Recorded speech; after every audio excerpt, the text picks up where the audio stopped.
now that we do by bike. I'll talk about that a little bit more in a minute. When we were first founded, we were 100% by bike, but Denver is pretty spread out, and also it wasn't great for building our volunteer base because it's actually pretty tough to move hundreds of pounds of food with a bicycle. We have 20 no-cost grocery programs, which operate every single week. They're located all around Denver in places that people already go, like schools, health clinics, community centers, senior living facilities, places like that. They're set up like a grocery store, so people have a choice model where they can shop through the rescued food and choose what they want. Last year, we rescued 700,000 pounds of food. And then we have 8 staff and about 150 volunteers who have been active in the last 6 months. Go to the next slide. So yeah, I just wanted to mention our main piece of hardware that we own, pretty significant investment for us that we were able to pay for with a grant from the City of Denver's Office of Climate Action, Sustainability, and Resiliency. We purchased 6 Yuba supercargo bikes, which if you've never seen them, they're pretty cool. I highly recommend Googling them, but they have a huge cargo basket on the front that can carry up to 250 pounds. And then they also have the ability to be hooked up to these trailers that DFR already had for use with conventional bikes. So these really have been a game changer for us in the last 2 years. Our volunteers love them, and they allow people to volunteer using bikes in ways that I think it just expands the ability for people to volunteer with us. So that I wanted to mention when we were talking about tech that we do actually have a pretty expensive and significant hardware budget that went into these bikes. And then we'll talk about software for the rest of the talk if you want to skip to the next slide. So obviously, this operation without a centralized warehouse, working with these 150 volunteers, 20 no-cost grocery programs, around 50 food donors, this is a huge logistical operation. When DFR started, it and some other members of the Food Rescue Alliance use a software called the Food Rescue Robot, which is basically just a logistical management tool for volunteers. It was created by volunteers in 2012. It's still being used by Boulder Food Rescue, which I saw Lindsay is here, who could maybe talk about that if you want to, Lindsay. But it was a great tool for us. It allowed really a really easy way of collecting the data around how much food we rescued, and it was great for reporting that data. But as our operations expanded, and especially as we got more volunteers, it was not super user-friendly for volunteers. So if you want to go to the next slide. Last year, we started using this volunteer management software that's called Get Connected. Sorry for terrible screenshots. I don't know a better way to really show what this looks like. But Get Connected is a third-party software that's specifically for volunteer management. And then we did a little customization on the back end to try to track that food rescue data. So when volunteers complete a shift, they get asked a questionnaire, which is just asking them to fill in the weights broken down by, produce, dairy, meat, that kind of thing. And that is how we've been tracking data. The advantages of Get Connected are that it has an app, so our volunteers can use this on their phone very easily, and just that it's geared more towards speaking with volunteers rather than tracking data. And so for the volunteers, I think it's been a really positive experience. But for us, trying to keep track of that food rescue data has been a little more difficult just because of it getting output as a CSV file from Get Connected that is not geared towards what we're looking for. And so we've had to develop a lot of workarounds. Our operations manager spends a lot of time in Google spreadsheets trying to put that data into a more usable format for us. And then we also use an app called the Grasshopper, which some of you might be familiar with, which is a texting and calling app. And we use that to communicate with volunteers. It's for our volunteer line. So if someone has an emergency, they can call through there. And one of us is always monitoring it. And that's basically how we manage our logistics with our volunteers right now. However, if you go to the next slide, Denver Food Rescue and then 5 other members of the Food Rescue Alliance, all of us based in Colorado, are looking forward to using this software called Rootable, which is being developed as kind of a step up from that food rescue robot that I mentioned before. And it will be a much simpler user interface than the robot was. It will also be much easier for volunteers to use. You can see that it's got like a very simple layout there. And is like very clear, very few buttons. I really appreciate that because with a lot of our volunteers, especially older volunteers, having like an accessible form of tech is really important. Something that is like just extremely simple to use in the best way. Like, I'm not saying that as a knock on the volunteers' technological abilities or anything like that, but if you are standing out in the cold trying to figure out how to get into a warehouse to drop off food, you just want to have information that is at your fingertips without having to click through a lot of screens. So really looking forward to this. This app is in development right now, and we're going to start trying to use it in the next few months. We did have a pretty significant transition when we switched from using the robot to get connected. Some of the older volunteers really didn't want to switch over. So we want to make sure that this one is going to work perfectly before we try to train our volunteers on it.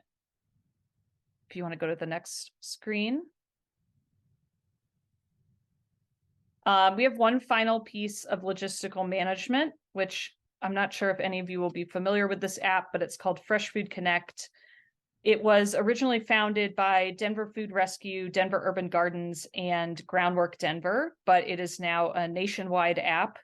And it is for people in community gardens or backyard gardens to donate extra produce.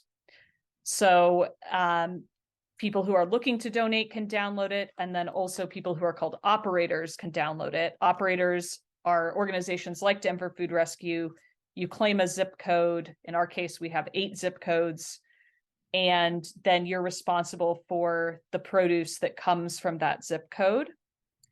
And it's a very interesting app. We receive about, it fluctuates a lot depending on how big a year it is for fruit trees, but we receive anywhere between 3,000 and 6,000 pounds per harvest season from this app. And it's also just a great way to have like hyper local food. You know, people are donating produce a few blocks away from where it'll be distributed at a no-cost grocery program. So that's really cool. And it gets a lot of like community involvement going on. And you can see that in the app, like I have in the screenshot there, it'll show deliveries that are available to you. You claim those deliveries, and then you can see your history of what you've claimed and see what people donated. So you want to go to the next one. So that's all of our day-to-day logistics. That's figuring out where we're going to pick up food from, how we're going to move it around, who's going to move it around. After that, obviously, we have all this data we've gathered from those actions. So the things that we track are who uses our programs, and that's very general. As a way to reduce barriers to access to our no-cost grocery programs, we do not track very much data. We track how many people in your household, how many people are under 18, what zip code do you live in, and then is this your first time at the program? So the reason for all those questions is to understand how many people we're serving, and then the under 18 relates to our funding. About half of our funding is provided through a grant, which is specifically for youth in Denver. And so we need to show to the grant that we are providing food to youth. We ask about the zip codes because we're interested to know what zip codes in the city of Denver are where people are living who are seeking free food resources. And then we want to know, is this your first time at the program? Because most of our programs see repeat customers. So it's good for us to know that A, people are finding our programs, but B, that people feel comfortable to come back to our programs every week.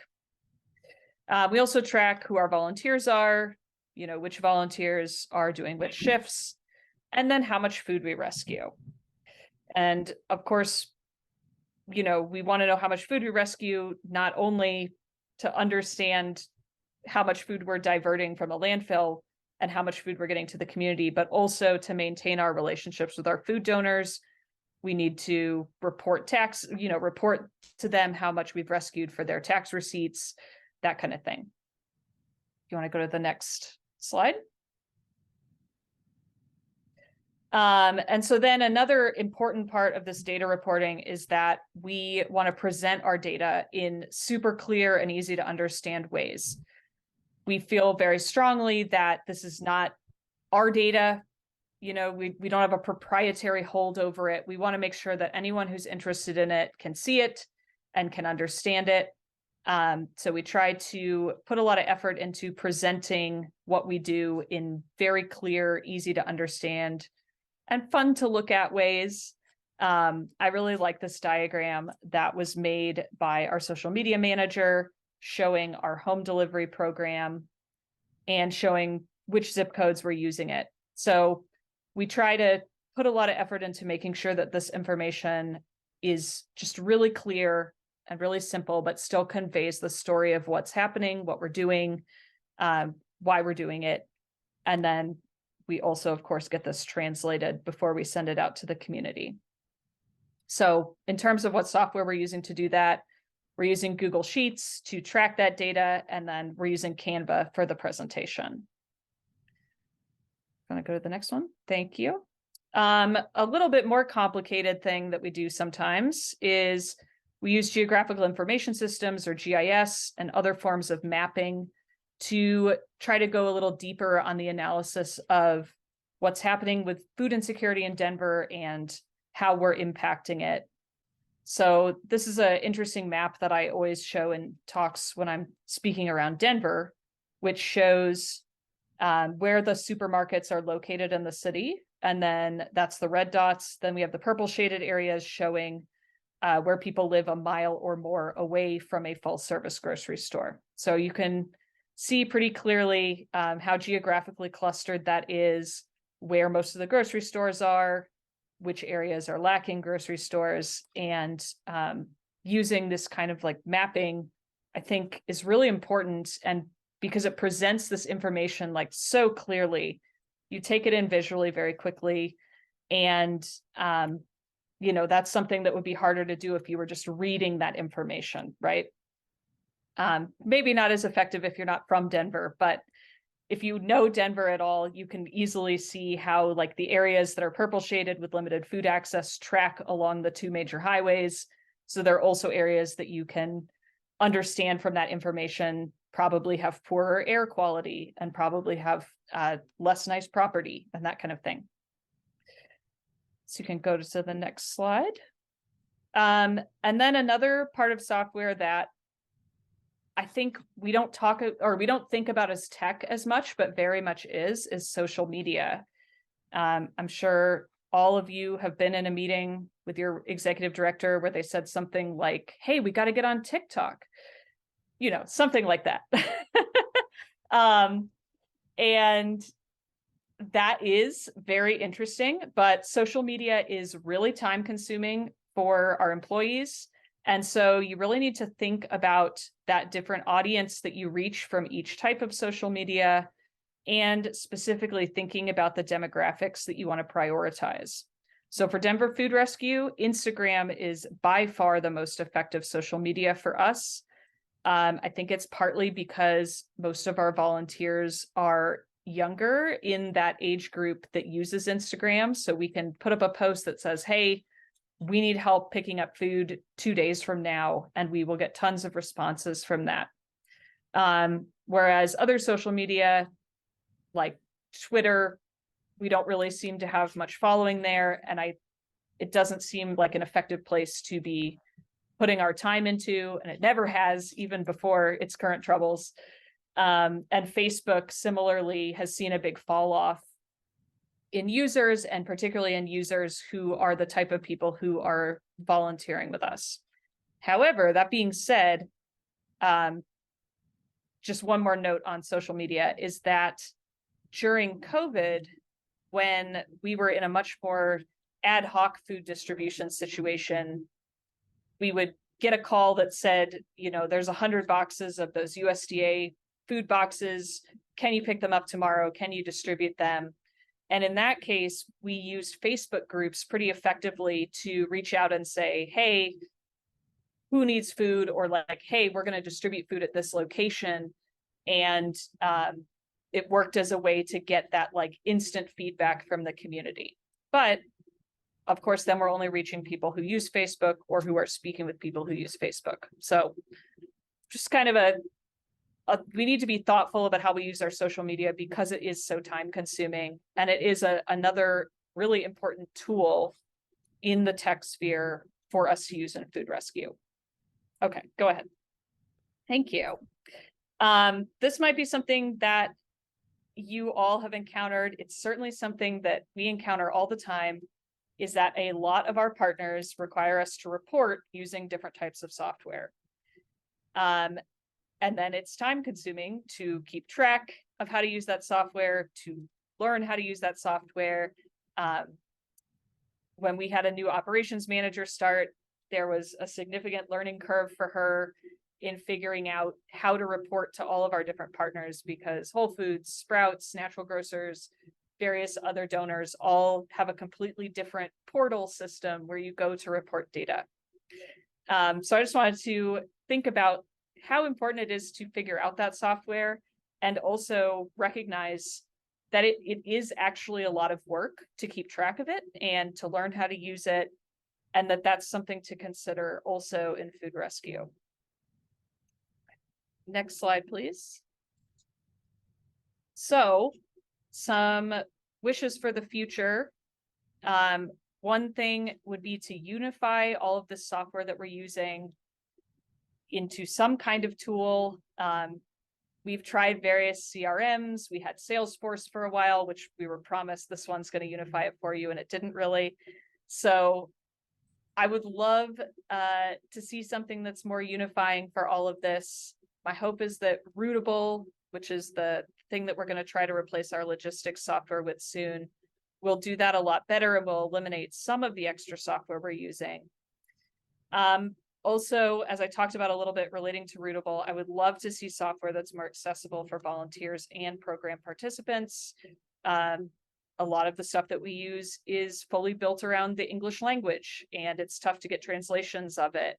Like the Fresh Food Connect software I talked about, for example, is going to have a Spanish language version soon, but that's like 6 or 7 years after the app first came out. So just thinking about that accessibility piece and trying to build that in as we're advocating for and helping create software in this space. And that leads me back to my biggest point, which is that I think we've probably all heard a lot of this, especially if we're active in like climate change spaces, where people are promising that their app is going to be the solution to problems. And I think we really need to refocus on thinking of software as a tool. It's actually like working with the community and physically doing things that is the solution. And these apps are just here to help us. They're not actually solutions. So that's the end of my talk. If you have any questions at all for me, this is a nice picture of our team visiting a farm. But if you have any questions at all for me, please don't hesitate to email me, or we can talk right now. But if you think of something afterwards, always happy to talk. Please email me. So thank you.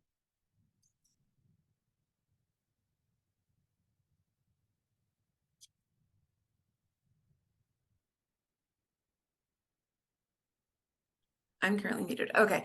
Thank you so much, Jamie. Does anybody have any questions?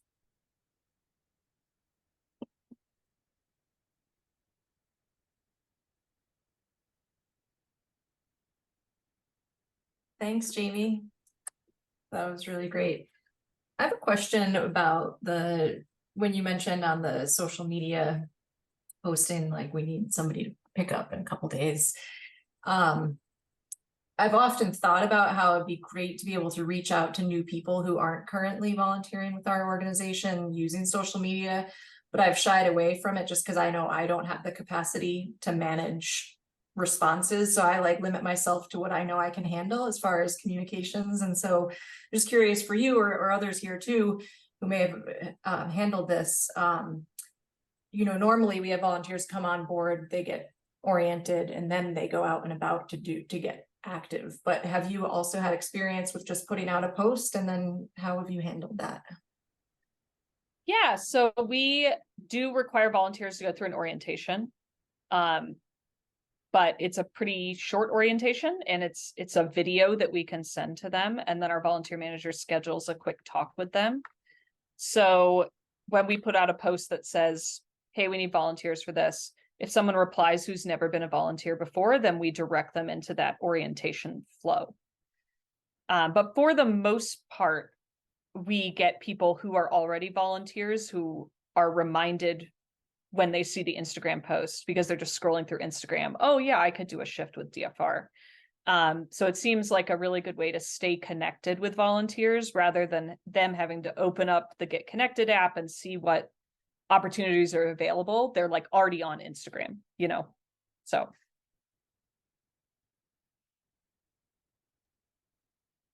But yeah, it is really time consuming. Totally. Jamie, how many paid staff are on the food rescue team in Denver? We have 8. 2 of them are part-time.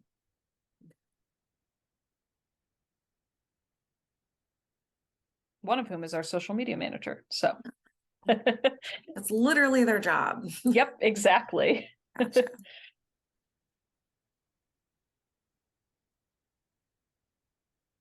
We've got some more time. Oh, Does the Fresh Food Connect app have a cost associated with it? It does. I think I'm trying to remember what it is. I think it's like $250 a year or something like that. And it's a sliding scale based on various factors about your organization.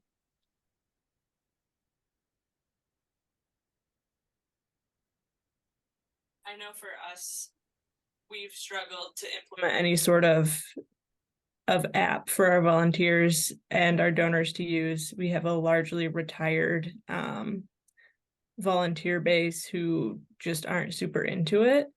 And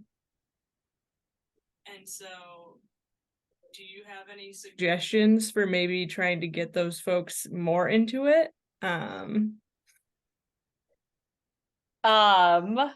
Well, I think just at orientation being like, hey, this is how it works. This is how you have to use it. We do have some very long-term volunteers who literally just text us, and we know that's how it's going to be with them, and that's all right because it's not that many people. But yeah, I think just being really clear from the beginning about how it works, and then making sure that it is something that is really easy to use.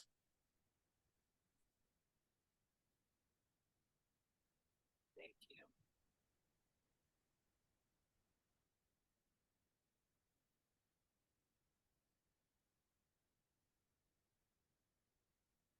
you. I'll comment if I can, or ask this maybe a question or just open for anybody. I'm Marisha with Food Connection, Food Rescue Organization in Asheville. I connected with Hayden and Elizabeth through Boulder Food Rescue to talk about Rootable. We have been searching for, I like the idea of a tool and not a solution. I need to change my mindset because we have not found anything that really applies directly. So some of as we've gone through all different food rescue, or as many as we can find existing software, a few things that we've found that have been obstacles for us is that we just do prepared food. So it doesn't make sense for us to engage or to use a software that isn't customizable just for that. We have to scroll through, produce and grocery and things like that.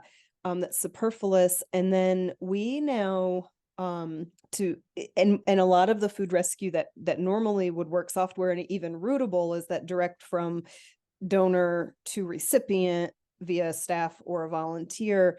The component that we have is we take the rescued food and make individually balanced or starch, veggie, and protein in an individual meal, and just cannot find any software that has the complexity to take it from one source to multiple end sources. So I just wanted to say that's been a challenge for us. You might check Get Connected, because you can customize the back end to only have it record prepared food. And also the way that we do like the food shifts is we'll do it by like every food shift is named like Wednesday, Sprouts to location.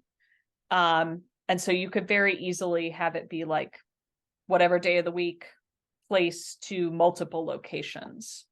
And that So- one is Get Connected, Jamie? Yeah, it's like a volunteer management software. It's I think it's $200 a month to use it, and there's a little bit of a setup fee also, but it has Okay. been really helpful for the volunteer management side of things. It's just the data tracking side that's hard, and it sounds like that's not what you need. Yeah.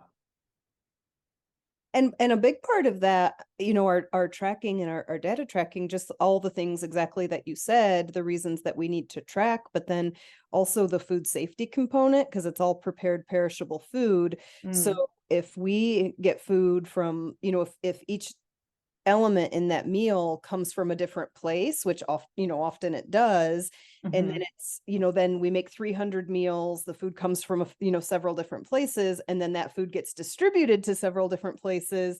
That's what we're trying to solve for now. So if somebody said I had bone-in chicken, asparagus, and mashed potatoes, and we have to be able to track each of those individual components back to the source. So Yeah.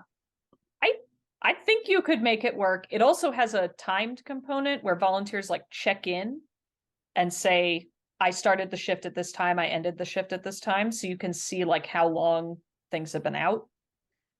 that's great. So yeah, I would check that one out. Our volunteer manager did a lot of research about different volunteer management software, and this was the one that worked best for food rescue for us. So That's great. Thank you. yeah.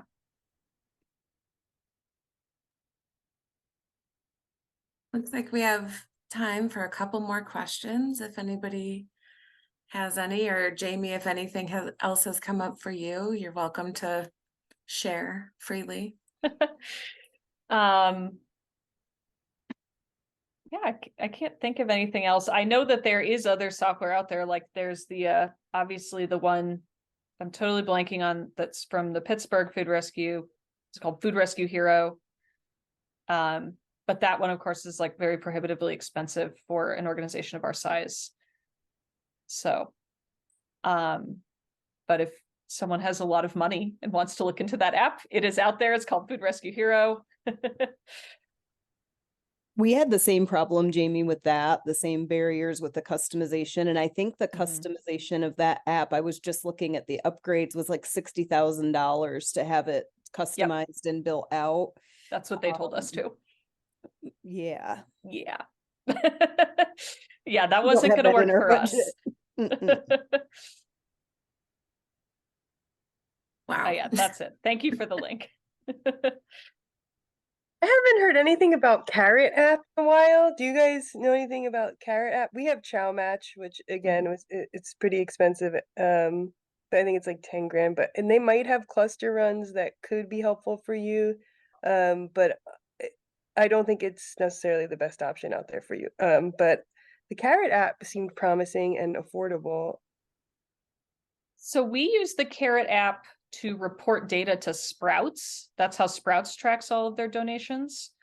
But it seems nice, but they, we only use it for Sprouts and not for our own internal reporting. I think because it didn't have that volunteer management part when we were looking into it, or maybe it did, but my volunteer manager didn't think it would work well for us. So I will say to comment on Chow Match, we tried that. We invested in that 2 years ago before we launched the mobile meals, and it just wouldn't account again for that complexity of making the individual meals. But we've reconnected Todd Hing, who founded Chow Match, his wife has a food rescue. He's a developer, and his wife has a food rescue organization in the Bay Area. So that's how he got involved, and we're revisiting with him to see if on the back end he can make the changes. Well, I think what he has shared with us is if we bring something to the table to say this could work for multiple organizations, not just specific to ours, then he would work with us on pricing for the customization. But and he's great to work with. We just still haven't determined if that's going to fit our need right now. And then of course we've got to look down the road to say, what does Food Connection look like in 3 or 4 years if we're in multi-county or doing different programs? Is that investment still, we don't want to have to change. If we find a technology and invest in it, we don't want to have to change in 2 years to adapt to our programs. So I think all in all of my experience in food rescue, the technology piece has been the most challenging and time consuming, that we still are doing everything in a good old fashioned spreadsheet. Yeah.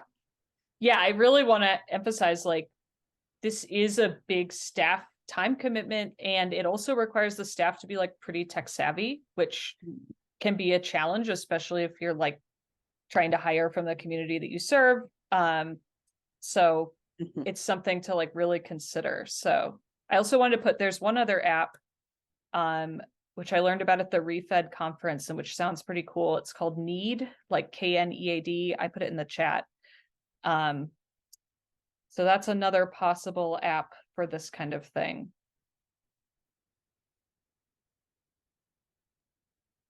Excellent, thank you. Well, if there aren't any more questions, I'd love to thank you, Jamie, for spending some time with us today to talk about food rescue and technology and all those kind of sticky pieces that we navigate around in this world. It sounds like there's a lot of great resources out there, and some of you have experience, and this is a great place to connect with folks. So with that, thank you so much, Jamie. Thank you. We're going to leave the breakout room for real this time and go back to the main room. I don't know what happened earlier. Thanks for participating in that little adventure. And then, just hit the leave room button at the bottom and head back to the main room. Thanks, everyone.